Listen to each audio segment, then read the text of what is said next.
Today I'm going to be watching Ghostbusters with Ray Hawthorne. How are you doing? Hell yeah, I'm real excited. Love Ghostbusters. Awesome. And if you remember our interview, he told us he was a huge Ghostbusters fan. I put him through hell by making the decision between Gremlins and Ghostbusters.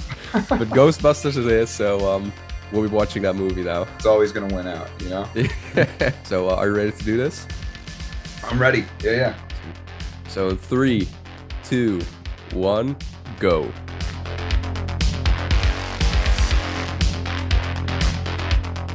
So the score for Ghostbusters, I think, is one of the all-time most underrated scores. So all this like weird theremin shit and everything going on, I love it.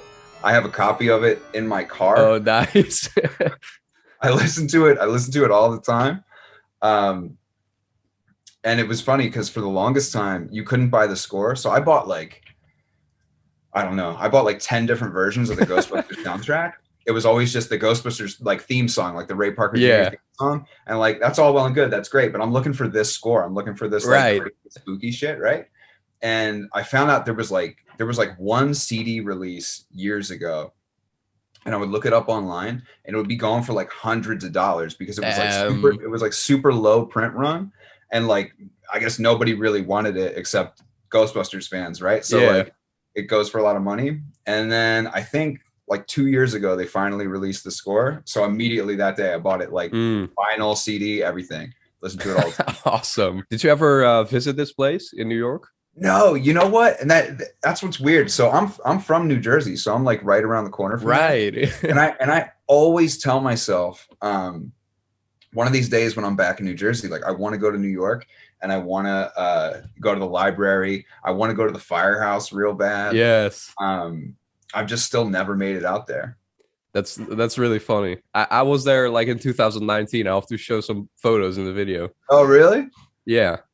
Oh, man. So here we have this great song, but still not as cool as the score. Right. He keeps messing with this guy, right? And he like, he's like, nah, you're wrong. You get electrocuted.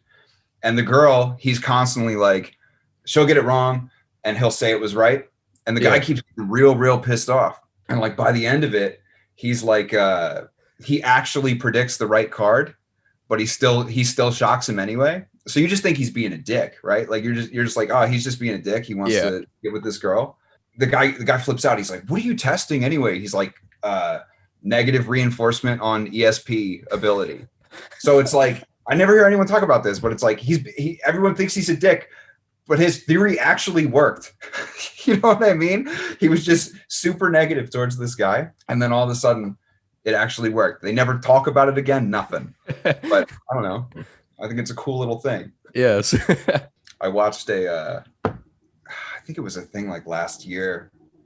Josh Gad was doing this thing online when everyone was locked down called Reunited Apart, where he would get people from. Oh, yes. Yeah, he would get people from movies on a bunch of Zoom calls. And they did a Ghostbusters one. And these two people showed up at the end of it, the guy and the girl, like student. I just thought it was the weirdest thing. Like the whole cast. So funny and random. And they were so excited, like the guy and the girl student, to be in this Ghostbusters thing. Right. And he was just talking about like how he's telling people he's in Ghostbusters all the time. I'm like, yeah, I guess I would too. The crazy part about this is Dan Aykroyd is so into this shit for real. Like, I don't know if you've seen interviews with Dan Aykroyd, but he's like, he'll go in depth about all the things that they talk about in Ghostbusters and like the things that they do to Dana when she's possessed and everything. Yeah. Are all like the proper measures that you should deal with someone when they're possessed. They're like all this real ghost shit, the way you should actually deal with specters and things. I don't know. I'm just like, I don't know how you even prove that shit, but he's so into it. He's nuts these days, man. What do you think of the 2016 Ghostbusters? Oh man, I was waiting for this to come up. I am not a fan. I went in with an open mind. I know a lot of people were kind of up in arms about it from the jump, too. Right? So like, I was like, I don't know. I don't think it's going to be that bad. Even though it didn't look like when that first trailer came out, man, I was like, I don't know about this. The power of pain compels you. Ow! Like it was like a real deflating moment to see that trailer, just because like the tone of the comedy was so different. But for a while I was like, I'm sure it'll be fine. I'm interested to see what they do with like the proton packs and like the Ecto One, like updated versions of that. That'll be cool. It just didn't work out though, man. Like I don't know, man. They did like 3 jokes about some wonton soup that I was just like, I don't know, like, did the wonton soup joke really deserve 3 callbacks? Was it that good of a joke that we needed to hear about it 3 times?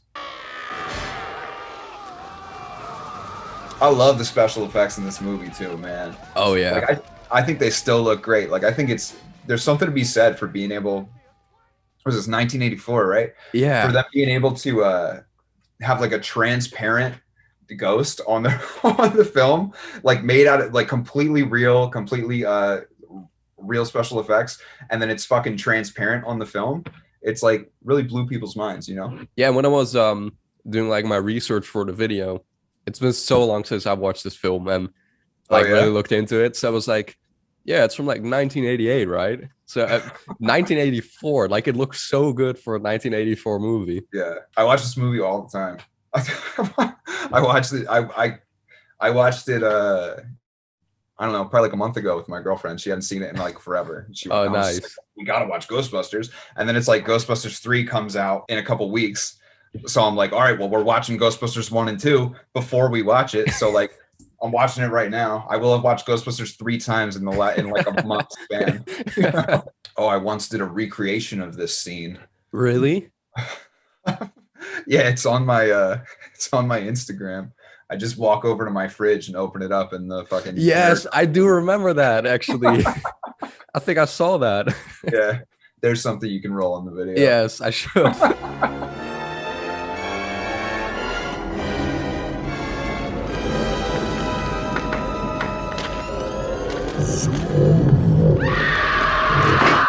I love the mug you picked for this video. Thank you. That's Ghostbusters on the front. On this side, it says "Back off, I'm a scientist." Nice. So you like Ghostbusters 2? I love Ghostbusters 2, man. Yeah. That's man. awesome, because there's a lot of people. I also love Ghostbusters 2, for the record. There's a lot of people that'll be like, it just didn't really work out the second time. And I think it like fumbles a little bit in the third act. But when I was younger, I had a VHS copy of Ghostbusters 2. I didn't have Ghostbusters 1. So I would just watch Ghostbusters 2 over and over again. And I remember when I got it, I was at like whatever, I don't know, it had to be like a Kmart or something with my parents, and they were going to buy me a movie, and it came down to either Ghostbusters or Ghostbusters 2. And I was like, I want Ghostbusters 2. My dad's like, are you sure? Like, that's what you want? You want Ghostbusters 2. You don't want, because we've got Ghostbusters 1 right here. Are you sure you want Ghostbusters 2? Because you don't have Ghostbusters 1. And I was like, nah, I want this one. Because I was like so young that I saw Ghostbusters 2 and I thought like, it's Ghostbusters and more. Yeah. You know what I mean? It's more action packed, It's the same with me. I always thought Spider-Man 3 was the best. It has like most action, Really? Yeah, as a kid it was like, I've never heard anyone say that. as a kid it was just like, oh, but you got Sandman and Venom and New Goblin, so more equals better, but obviously as you get older, then you realize. So I guess you had that with Ghostbusters too then. This is definitely like one of the greatest scenes though in the film. Oh, so many great quotes come from here. Yeah. It's the one where he's like, whoa, nice shooting, Tex. Plus you got Slimer. I mean, come on, man. You can't go wrong with that shit. Slimer's awesome. He didn't have a name until the real Ghostbusters cartoon. In the script, he's credited as the Onion Ghost. The production designers who were designing Slimer, they were just like, all right, it's the Onion Ghost. Make the Onion Ghost. And they're just kind of like, what the fuck? Like, what do you want us to do with the Onion Ghost? So they make whatever design they make for him, and they bring it back to Ivan Reitman and the rest of the producers, and they're like, I don't know, can you make it more like an onion? And they're like, fucking yeah, sure. And they make Slimer that we know, and they're like, here, it's more like an onion now. And the producers are like, great. So what the fuck? I swear, yeah, it's the strangest thing, but it's credited as the Onion Ghost. I mean, I guess it is kind of shaped like an onion, but I guess you know what I mean. It's pretty far fetched. Yeah, exactly. If you would have asked me like what shape is Slimer, it's like It's just a random slime ball. Yeah, exactly. So Jaws is my favorite movie. And oh, nice. Look. Like, hell yeah. You have the Jaws poster up. Hell yeah. Hell yeah. So Jaws is my all-time favorite movie. I think it's amazing. I think it's like everything you can want in a movie. It's dramatic, it's scary, it's funny, it's everything. And it does all of them well. But like one of the funniest things to me about Jaws is like at the very end of the movie after the credits roll and it's like PG. You know, like the PG rating comes up and I'm just like, man, that shit would never fly today. No, I know, man. There's no way Jaws is getting a PG rating today.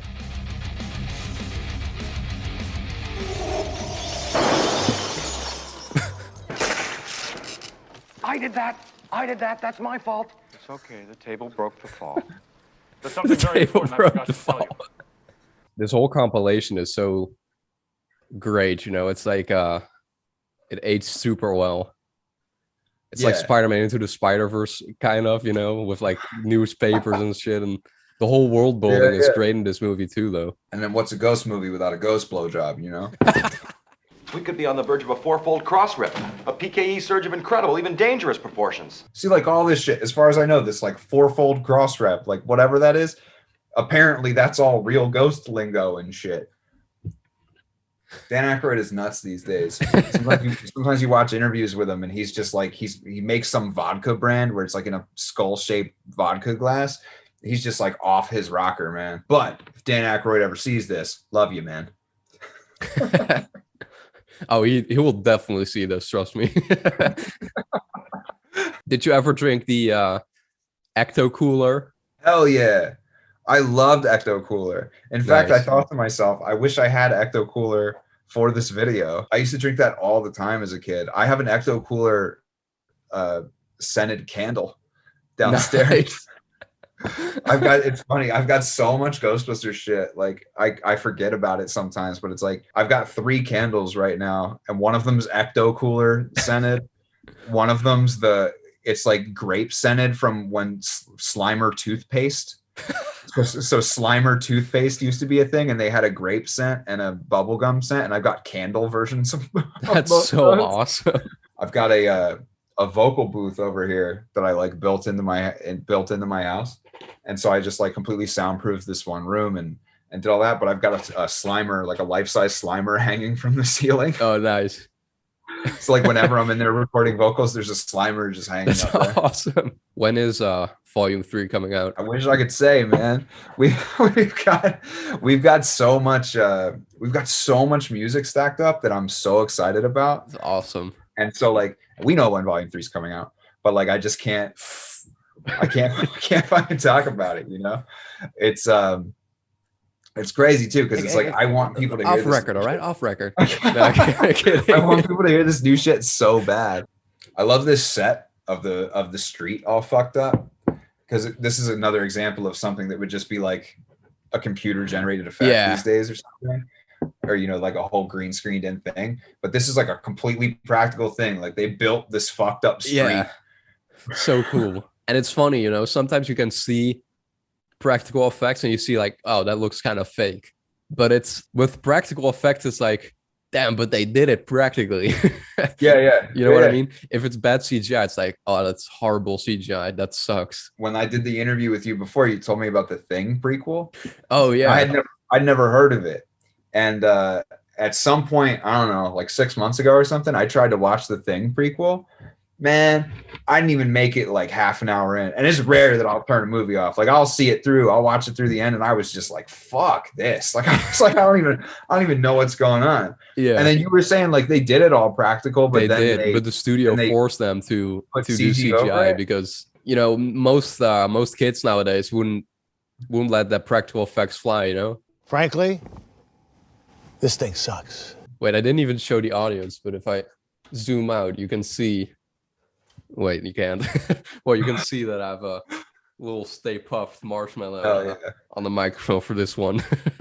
I've got a Stay Puffed over here. It's like a pretty, let's see if I can grab it. Pretty big. Bam. Holy shit. Yeah.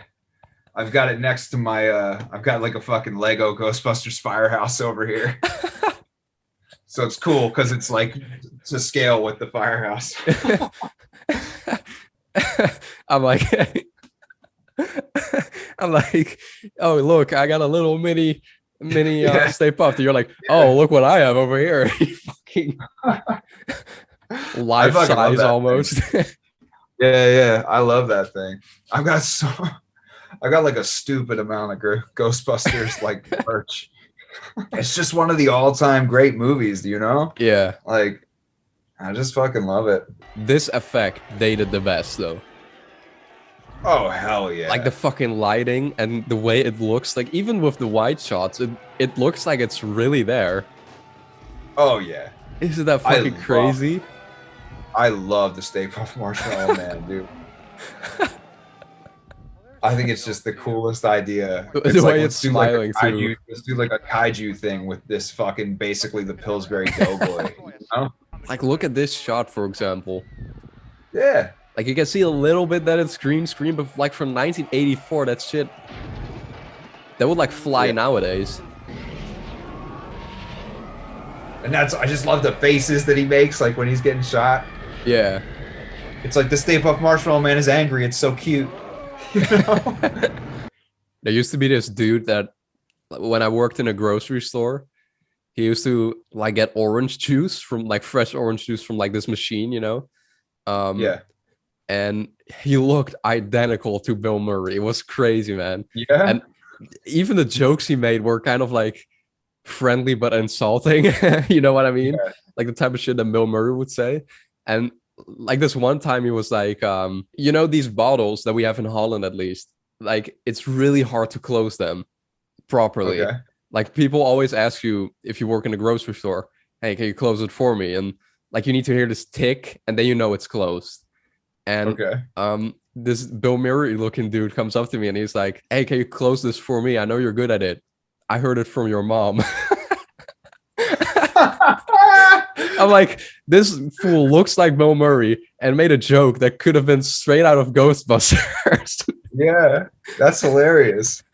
That's awesome. Maybe it was him, man. Bill Murray's known to do weird shit like that. I could see him just like living a double life in Holland. But like, look at this shit. Look how covered they are. I never noticed that, but that's so true. And then Bill Murray's got like nothing. Yeah, a little bit on his head, a little bit on his knee. That's Yeah. about it.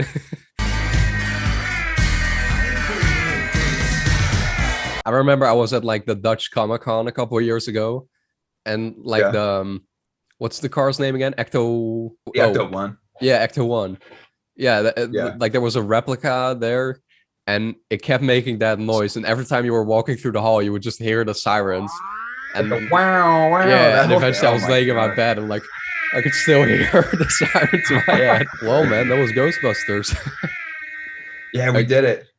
We did it. Okay, so to make it fun, how many Stay Puft marshmallows would you rate it out of 5? Oh man, this is definitely 5 out of 5 Stay Puft Marshmallows here. Nice. This is, you know what I mean? This is an all-time great film. But I knew coming in, I've got an extreme Ghostbusters bias here. You know? Yo, my friends are tired of hearing me talk about Ghostbusters. So I was so excited. You're like, you want to do Ghostbusters commentary? I was like, hell yeah. Let me just talk about Ghostbusters. I was just gonna say, I hope I gave you a platform to ramble on about Ghostbusters for like 2 hours. Yeah.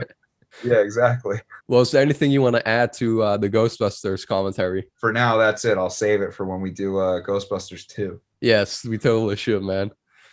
Yeah. Awesome. And to everybody watching, thank you so much for watching, and we'll see you guys next time. See ya.